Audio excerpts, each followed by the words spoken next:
Et ici, comme vous le savez, il y a un certain nombre de prix qui sont décernés, et en particulier le prix du Comité olympique français pour le prix du livre Renaud de la Borderie. Et donc, je suis membre du jury.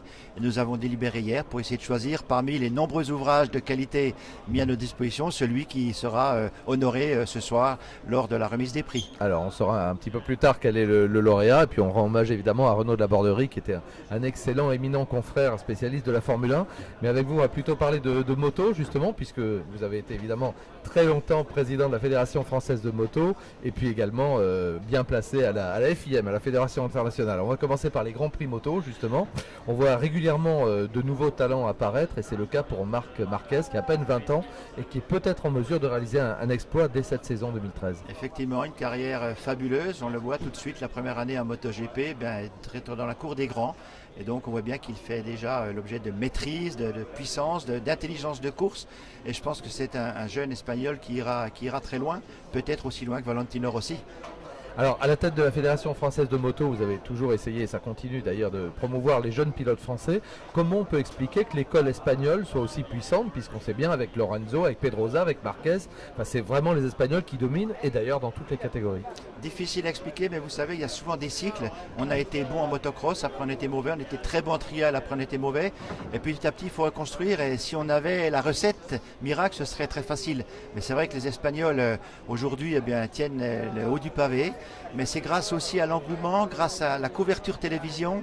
On sait que Dorna fait un gros travail. Il y a des courses également promotionnelles très importantes, organisées par Dorna et la Fédération espagnole. Et tout ça crée une émulation près des jeunes.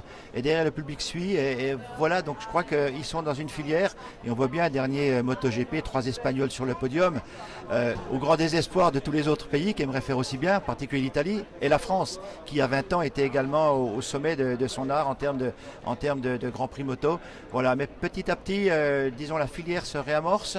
On voit qu'il y a un bon travail qui est fait aujourd'hui. L'arrivée de Christian Sarron également, aux côtés de la Fédération française de moto. Tout ça sont des éléments positifs qui, je l'espère, dans quelques années, porteront leurs fruits, sachant que la Fédération française de moto, chaque année, met un budget pour essayer d'aider les jeunes, les aider à financer une partie de la saison tout au moins, et c'est très apprécié par les jeunes pilotes. Mais là aussi, il y a les qualités sportives, mais il y a les qualités mentales. On en parlait tout de suite avec une autre grande championne, Marion Bartoli, avec laquelle je parlais. Elle dit que le sport, dans le tennis, c'est 20% la capacité sportive, et c'est 80% le mental. Oui. Peut-être qu'au niveau de nos sportifs motocyclistes également, il manque un petit peu de volonté mentale. Qu'est-ce que vous pensez de l'évolution de la réglementation technique justement en MotoGP? Cette année, on a augmenté les plateaux avec cette catégorie qui était un petit peu hybride, c'est le cas de le dire, un petit peu moyenne. Qu'est-ce que vous pensez de l'évolution de la réglementation en matière de MotoGP justement? Je crois que ça va dans le bon sens. On a vu que cette année, c'était une saison un petit peu particulière avec ces CRT qui ne peuvent pas briguer les premières places, qui se défendent derrière, mais au travers des 10, 11, 12, 13e places. Donc la nouvelle catégorie, bien sûr, qui est appelée de ses voeux par les constructeurs moto, c'est quand même important. Et derrière, je crois que cette nouvelle catégorie devrait normalement faire venir beaucoup plus de pilotes et que tout le monde joue à armes égales et on aura certainement des plus beaux grands prix. Mais là aussi, c'est vrai que des plateaux à 18, 20 pilotes, c'est pas digne d'un MotoGP et il faudrait pouvoir trouver une solution.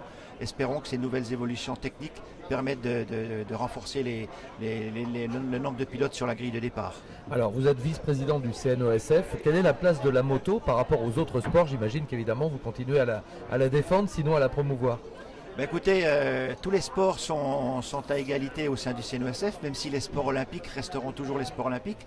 En tout cas, on a un comité olympique qui fait la place belle aux sports olympiques, puisqu'il y a 8 postes au sein du conseil d'administration réservés aux fédérations olympiques. C'est mon cas.